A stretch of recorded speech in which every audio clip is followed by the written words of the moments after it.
Hello and welcome into the Knicks-Verse. My name is George, and if this is your first time here, or you've been here before but haven't subscribed yet, please do so, along with the thumbs ups and your comments. Definitely drop your comments. I love reading them. All right, well, this is a belated recap. I almost wasn't even going to do it, but I felt like there were definitely a lot of things to talk about. I needed to take a step back from it, partly is trying to figure out what exactly it is that the Knicks are doing. Tom Thibodeau, Leon Rose, like what's the plan? Where is this ship headed, or are we just drifting out at sea? What's happening with this team? Well, let's begin with talking about the game. But first, just to give you a recap, we're going to talk about the game. Then we're going to talk about rotations, because a lot of people asked about rotations in the comments section of the post that I put out on Sunday. And then I'm going to talk about RJ and Julius sharing the court together and who is best with them. Because there's been a lot of discussion recently. I heard reporters asking about how ineffective they are together on the floor. And I'm going to show that actually there's a specific reason for that. And lastly, I'm going to talk about Mitch and the supposedly contract negotiation situation. But first, here we go. 125-109.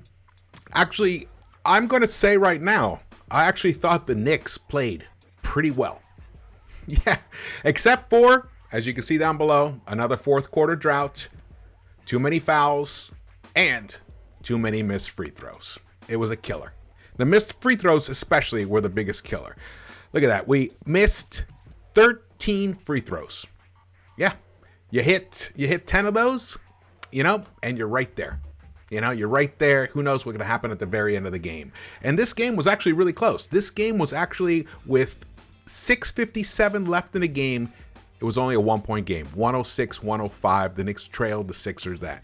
They had gotten the lead. They had gotten a 3-point lead a little bit earlier, which I attribute mostly to the energy that Emmanuel quickly brought to the court. It's no denying. I mean, I watched the game all over again. I wasn't planning on it. I was only going to watch the fourth quarter, but I put it on and I started watching it, and I saw a lot of interesting things that were happening. Obviously, we got into foul trouble. Our bigs got into foul trouble, and that ended up really compromising what we could do on the court, especially because of Obi and Randle and the small ball situation, which we saw some of. We actually saw some interesting lineups from Thibs, some very interesting lineups, actually. Unfortunately, the problem is that they just haven't had enough time together. They don't understand how to play when they're on the court together. And I'll get into that as well. But here you can see the Sixers went to the line 44 times, which was insane. I mean, if you look at the fouls, it was 26-24. So obviously the Knicks got into some bonus issues. I believe that was mostly in the third quarter, I believe. But either way, yes, actually there was already, either way. It was, as you can see, the disparity is tremendous. And they hit almost 89% of their free throws. They hit 89. We couldn't even hit 63%. And really, that was the game. We out-rebounded them. We had more offensive rebounds. They did have more assists, but that's always the story with these Knicks. They had more steals. But look at the turnovers. 18 for us, only 10 for them. 22 points off the turnovers. I mean, again, you can't win. You can't win when you turn the ball over. That's just the reality. I mean, that much. It's just the reality of it. And again, when I go to address the rotations and who should be on the floor with Julius and RJ, I'll address that. But if you look at the points in the paint, very close, 50-48. We even, like I said, we had that 3-point lead at one time. I thought we were actually possibly going to steal this game, but then when Mitch got into foul trouble, he fouled out at 8:52 in the game. It was tied 100-100, and then Sims came in and he fouled out pretty much right afterwards. So at that point, because of the situation, I mean, of course, you're going against Joel Embiid. I mean, the guy is an MVP candidate, and at this point, I would say I definitely would give him the MVP over over Jokic at the moment. But I don't know. The Joker is making a tremendous case as well. I know it's gotten a little, people don't want to talk about it that much, but either way. I mean, Embiid and then Harden. Harden hurt. Harden hurt us. And here, okay, this is for later. We'll talk about that later. And then we'll talk about this later too. I mean, let me get to the Harden here. Harden came up with 29 points, 16 assists, and 10 rebounds, triple-double. Man, the dude was lethal. He hurt us. 39 minutes he played. It's just his style of play. It just makes life so much easier for the other players on the court along with him. But look at Joel. Joel, 37 points. He missed all 4 of his three-point attempts. Only 9 rebounds. Harden out-rebounded Joel. But 3 assists, 7-18 overall, 36 minutes. Tobias Harris, he gave 12 points, but he really did not have that effective a game. And Tyrese Maxey, 21 points, 8 of 14. He had a big, huge 3-point bucket when the game was hanging in there in those final 4.5 minutes or so, 5 minutes or so of the game itself. That really hurt us. There were a couple of offensive rebounding opportunities that we just didn't get. They got too many second and third chance opportunities. And even though a few times they ended up missing it, I'm talking about the Sixers, they hit them when they needed them, and we did not. There was actually one time when IQ got to the baseline on the right side. He even got bumped going underneath the basket, but found Burks in the corner for a pretty open 3, which would have cut the lead down to just 2. Burks missed it, and yeah, Burks misses it. Oh, it would have cut the lead down to 2. Yes, it was 112-107 with 2:40 left in the game. Plenty of time. Burks misses it, and then they come down. The Knicks play a great possession, and that's when Tyrese just bombs one right over IQ. And it was a tough look. IQ was right on him. And then the score was 115-107, and the game was pretty much over after that. Because then right after that, IQ had a pretty decent look from the right side for a 3-point shot, which he missed as well. The Knicks did not have a good fourth quarter, and I will get into it right here. As we can see, so this is the third quarter. In the third quarter, I want you to look. See, Julius Randle played almost the entire third quarter along with Fournier. Now, Fournier he came out. He was hot in that third quarter. He got us back in the game. He gave us 10 points there, 4 of 7 overall, 2 of 4 from the 3-point line. But if you can see that, we're going to look at, okay, Burks, 1 of 2. Burks almost played 10 minutes. Pretty ineffective. No assists. Nothing. Randle had 4 assists. RJ played about 9 minutes, 8 minutes and 43 seconds or whatever. He got to the free throw line, 3 rebounds. But overall, the story was Immanuel Quickley. When he came into this game, the tone changed. His ability to put the defense back on their heels, I've said it before, is just something that no one else on the team provides. And I also liked, even though, Obi came into the game too late, kind of 2 minutes and 35 seconds in. Jericho played, but look at the, okay, now we're going to go to the fourth quarter. You can see this here. Now in the fourth quarter, look at RJ played the entire fourth. So did Quickley. RJ, look, 8 points, 4 of 6. I know you want to have him on the floor, but at the same time, the guy didn't get much of a breather. He played 20 minutes of that entire, or over 20 minutes, almost 21 minutes of the second half. Julius, 8 minutes and 52 seconds, 0 for 3, 0 for 2. Really, totally ineffective. Mitch fouled out. Burks, 6 minutes, minus 13. One shot attempt, missed it. That was the 3-point look that I just talked about before with 2 minutes and 40 seconds left. Jericho, fouled out pretty much right away. And Obi Toppin gave us some nice minutes. However, Obi also made mistakes. He definitely made mistakes. There's no doubt about that. And I think that's what led to him getting subbed out. Actually, I think it was Fournier who came back in for him at that time. But Reddish, he played in 5 minutes and 44 seconds. He was 0 for 2, but look at that. He got 2 assists, got some rebounds. He had a block. He got credit for a block. I know he had a steal. Huh. So there we go. He gets those nice deflections. He's got those long arms. I was impressed with the way the team looked with Cam on the court with RJ. Now, we didn't get much of that at all, but we got a little bit of it. At one time, the lineup was IQ, Cam, RJ, Julius, and Sims. That was an interesting five. Very interesting five. But look at this. In the fourth quarter, the Knicks only shot 1 of 9 from the three-point line. 11.1%. And 1 free throw attempt. That was it. Also provided by Quickly. Quickly got to the line a lot today. Or Sunday, not today. So used to talking about that. Now here we go back to this here. I'm going to show you guys something here. So overall, IQ, 21 points, 5 rebounds, only 1 assist, which is crazy to think he only got 1 assist. But a lot of times he found, like I said, he found guys that just didn't hit their shots. And that seems to be a running theme lately, especially because in the fourth quarter, what's happening is the way that the rotations are being managed by the end of the game, when it's on the line or where they need to continue a run because they've been struggling the whole game, they kind of keep up, or they had a big lead and they let it go. All of these issues, I think it comes down to primarily one thing. The best players are tired at the end. Yeah, that's it. Why couldn't Cam have played a lot of those minutes that RJ was playing unnecessarily? It's a good question, right?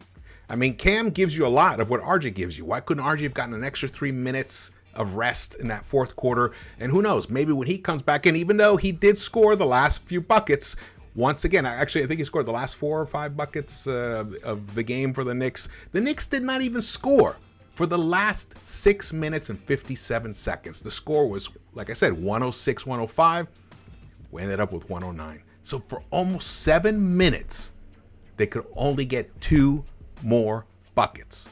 And those were RJ's. Now, we heard Fournier talk, and Fournier actually had a really nice game, 24 points. He was the points leader for the Knicks, tied with RJ. But his was incredibly efficient. 6 of 11, 9 of 16. He actually, in the first half, played some good defense. But when it comes to the fourth quarter and that second half, he gets lost a lot of times, and it could come down to fatigue. I mean, I'm serious. I think he played 37 minutes. Randle played 38 minutes. RJ played 38 minutes. Now, when you say, well, wait a second. Look at the way the Sixers played. Tobias played 35 minutes. Embiid played 36 minutes. Harden played 39 minutes. It's very close. Well, we just don't have those kind of players who can play high volume minutes and still be sharp and effective at the end of the game. It's proving out to be that is the case. And until Thibs finally starts committing to spreading the minutes out, which we're starting to see some of that. It was a really bizarre game, actually, because no Taj. I don't know why he didn't play at all. I mean, not that I would want him to take away minutes from Sims, but Sims and Mitch both fouled out in this game. So we could have used Taj. And Nerlens, he was technically available, but he has it's rumored that he has plantar fasciitis, so and that's a tricky injury. So maybe Thibs said he just wants him to get well. He's not going to play him until he's finally ready to go, 100% ready to go. So who knows when that'll be? Hopefully it's soon. Actually, only if we need him, because at this point, I like the idea of seeing Sims. Sims played I thought Sims played even though he got no points, he was dynamic. 10 rebounds, and he had like 9 of those, I think, in the first half. Actually, maybe all 10 in the first half. In the first quarter, he came in. He gave us so much physicality against Embiid, but the fouls. And I'll tell you, the refs were whistle happy. And, listening to the ESPN broadcast was a little painful because basically all they did was justify every single foul call. That's all they did. Meanwhile, Embiid's a monster. He's huge. Of course, you're going to be physical with him. And then, boom, they call a foul. But meanwhile, they can slam RJ all over the place. No foul. There was a play when RJ went for a layup on the left side, and Embiid basically swiped his forearm across RJ's face and hit him. No foul call. But, a little ticky-tack on Embiid by Mitch, they'll call it. So it was a very bizarre imbalance, and it crippled the ability for the team to be able to, once they got that lead, to extend it. That was one of the major things that I saw that were a big problem right there. Let's see. One thing I want to show here is, let's go to our guy, RJ. Now this was tweeted out by SNY Knicks. Major shout out to RJ. Since January 10th, which totals 17 games, he's averaging 24.4 points per game, 6.1 rebounds, 3.3 assists, 43.7% field goal percentage, 39% from behind the three-point line. He's had, and that includes 4 30-point games and 1 40-point game. That is the story of the New York Knicks 2021-22 season. Last year, it was Randle, became an all-star, became a second-team All-NBAer, dragged this team all the way to the 4th seed. He collapsed in the playoffs, but he was the story last year, and this year it's RJ Barrett. In his 3rd season, remember, now you got to remember that he has not even played a full NBA season yet. The first year was the bubble year. That's when he was a rookie. And then last year was a shortened season, only 72 games. So this is his actual first full season. He's getting it right now. And he goes through some terrible droughts. Imagine if all those droughts that he endured and we endured with him were not as long, where he would be right now. Right now, he is proving to be that he is going to, in my opinion, RJ Barrett has already answered the question if he's going to be a star in the NBA. You don't score 46 points on the feature game Friday night national television against the Miami Heat. The Miami Heat with 2 second-team all-defensive players on that team, Jimmy Butler and Bam. He lit them up on only 22 field goal attempts. 46 points on 22 field goal attempts. The world lost their minds the other night because Ja went for 52 points against the Spurs, the worst team in the West. This guy goes for 46 against the best team in the East that kicked the Bulls' ass last night. So RJ is for real. We don't need to worry about that anymore. And having that question answered is the single most important thing that has happened to the New York Knicks, I would say, since Melo was traded to this team. Flat out. We got ourselves a star. Now, how the Knicks manage this from this point on, it's going to be interesting. But actually, that also comes to another thing I'm going to talk about in specific about the 4th quarter. Now, before we go to that, let's go to this. Here we go. This is something that's been bothering me because I've been hearing this narrative around that Julius and RJ on the court together. The inference is that they're not good. Well, it depends on who they're on the court with. I looked at every single possession that they were on the court together this season. It was 2,000. I didn't look at it. I just pulled up the stats. I have, actually. I've watched every single possession at this point. 2,840 possessions, which included all the Kemba Walker possessions. When they're on the court together, they are a minus 6.3 differential. Now, that's points per 100 possessions. On offense, they're scoring about 108.2, they are scoring 108.2 points, which is a 26th percentile. It's low. Defense, they're allowing 114.5 points per game. a 23 percentile.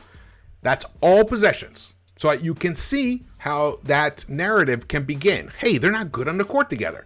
They even asked RJ about it, I think today or yesterday in one of the post games or practice day video interviews, and he was like, "Oh wow, he didn't realize that." But they left out a big part of the story. It's who they're on the court with. Look at this. When you remove Kemba Walker from it, just Kemba, it leaves 1,486 possessions. They go up to a minus 0.6, 47 percentile, almost in the middle. Their offense hits a 51 percentile. Offense hits in the middle. The defense, 112.3. All right, it improved by 2.2 points per 100 possessions for a 42 percentile. Still not that great. So I can see how that narrative could take hold. But then, without Kemba Walker or Alec Burks, you remove Alec Burks and Kemba Walker, it leaves you 437 possessions, which just shows you how many possessions they have played. RJ and Julius. And last season they had to play with Elfrid Payton. Okay? So in this season they've had to play with Kemba and Burks for almost 2,400 possessions. You remove them, the remaining 437 possessions, they were a plus 15.3 for a 98 percentile. Now that includes possessions with Derrick Rose. Offense, they're scoring 116 points per 100 possessions with 85 percentile. Defense, only 100.7 for a 98 percentile. So they're, boom, all the way across. If they did this all the time, this would be a top 4 contending team in the East. Now, you're like, okay, well, Derrick Rose is, I actually, at this point, the story is that they might look at him in about a week and a half again, but I think we should just sit him, let him, basically rest and get totally well, and we'll put the focus elsewhere. But before I get to that, now, the remaining possessions. Now, those 437 include Emmanuel Quickley, but they also include Derrick Rose. But when you remove Derrick Rose from those, it leaves 222 possessions. And the Knicks are a plus 8.2, 89 percentile. That's right. So even a guy who's not shooting well, he's not. But look at what happens. This is just facts. This is just numbers. RJ and Julius thrive when Emmanuel Quickley is on the court with them. Look at the offense, 116.2. In fact, the offense is the highest of all the combinations. Now, the defense drops off, 108, but the net differential of plus 8.2 for an 89 percentile, that tells a story. So at this moment, right now, we need to put the Burks playing point guard situation on ice. That can't happen anymore. You've already taken care of Kemba. You were supposed to trade Burks, but you didn't. Well, he's here. Great. I have nothing against Burks, actually. I like him. I like his game. He hasn't been that productive. He played way too many minutes, 30-something minutes, 0 assists, 6 points. Come on. That's ridiculous. Let him go back to his role that he's suited for. On the bench, he comes in to provide defense and some scoring. And on those nights where he's hot, maybe you stick with him in the fourth quarter. But don't start the game with them. Because the way you start a game, the way you set the tone, dictates everything. And remember this, the minutes. It dictates the minutes load. Here's the thing. A lot of times the reason that Thibodeau, the reason that Thibs plays RJ and Randle so much is because when they're both out of the game, there's no one there to score for them. That's the story. Well,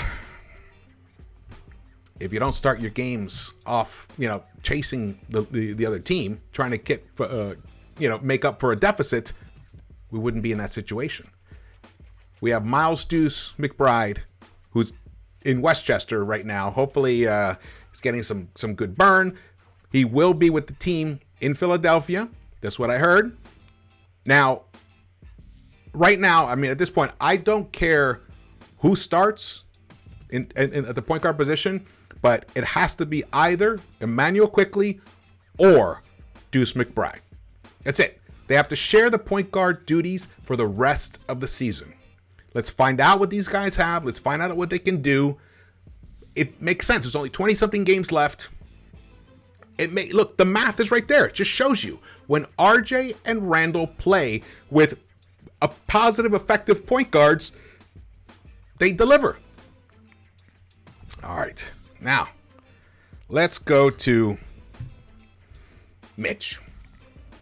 Mitch right now is, so the story is from earlier, Ian Begley tweeted this out, a few Knicks notes, including New York Knicks and Mitchell Robinson not being close on numbers and extension talks prior to trade deadline, and Nerlens Noel not near 100% health. Okay, I'm only going to focus on the Mitch part.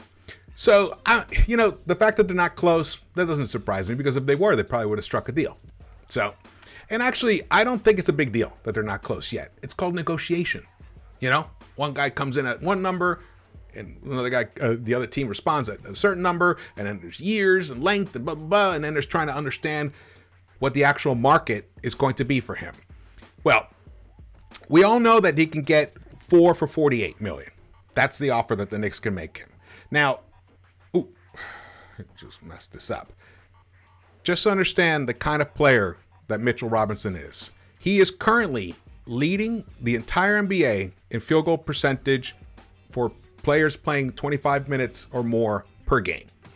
76.2%.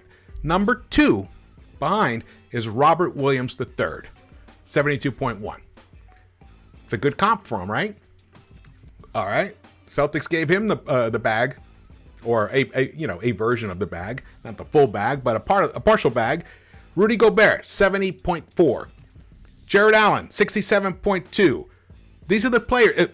DeAndre Ayton, 63.9. Let's see.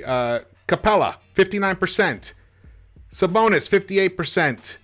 The Joker, 56.7%. Now, those include a lot of things. Those guys shoot a lot of three-pointers and stuff, so that impacts their overall field goal percentage. But there's no denying that what Mitch actually provides is on the top shelf. He is a rim runner.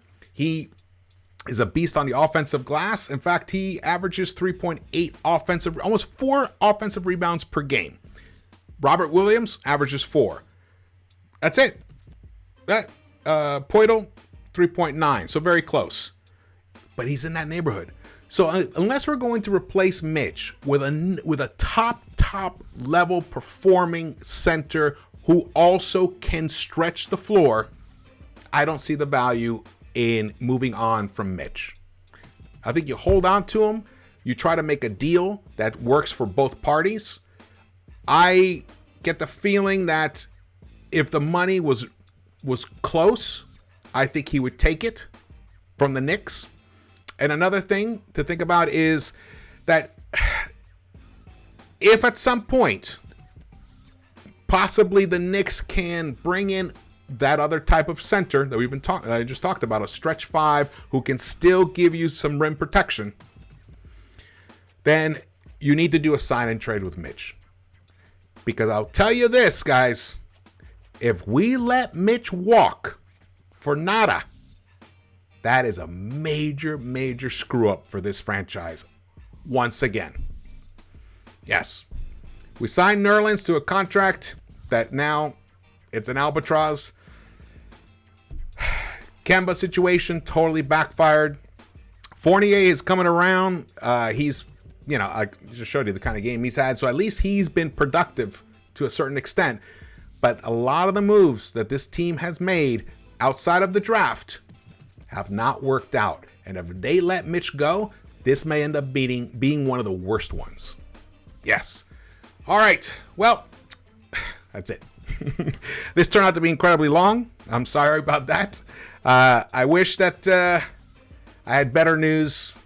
But I do think that the Knicks are there's something happening in this team. I think they're beginning to find something that works. Now, whether they can actually pull it together in time to give us a little bit of a run. I'm talking about still focusing with the young guys. Still playing with Cam, featuring him. I want to see Cam play 20, 25 minutes a game. I mean, I don't see any reason why he shouldn't. Honestly, I want to see more small ball, especially if we're only going to have in the center position, we're only going to have Mitch and Sims. There's going to be plenty of extra minutes for Obi and Cam. Obi and Julius. I didn't even get to talk about that. One of the things about Obi and Julius, when they're on the court together, also they're usually really tired because this happened at the end of the fourth quarter. So definitely Randle was tired, but they need to learn how to play together. And by that, I mean, like, there was times where, like, for example, Obi, there was a play where Randle attempted a 3-point shot, missed it. And then instead of running back, he tried to get a steal off of Harden from a pass from Embiid. Well, Embiid faked it. Embiid ran up the court, and Julius was left behind. But that's where Obi has got to think, oh, I'm the only other big on the floor. I need to go to the paint. He didn't do it. So that mistake. Another mistake he made was when the Knicks are trying to make a run, what did he do? Moving screen. Another turnover. What else? It was another blunder. Anyway, these are just mistakes you can't make, especially when you're playing small. You need to be, like, precise. And you need to talk to each other. You need to cover for each other. Constant rotation. But when you're the only other big on the floor, your main priority has to be defending the paint. I think they can do it. I think they can pull it out. It's just going to take time. We're in that weird transition period where the team is trying to find its new identity. But it must come. The new identity must come through RJ Barrett. The solution to the fourth quarter issues for this team is just run it through RJ. The game actually started off that way. Thibs ran it through RJ, and the team got off to a nice start. We gave up too many points, 38 points in that first quarter, but we came up with 35 ourselves. Dude, running the offense through RJ is the solution. Now, maybe you don't do it the entire game, but you definitely do it in a tight fourth quarter contest. And there was actually one point where I believe there was one of those foul calls, and I saw Thibs talk to RJ, and he went like this, which is the pistol.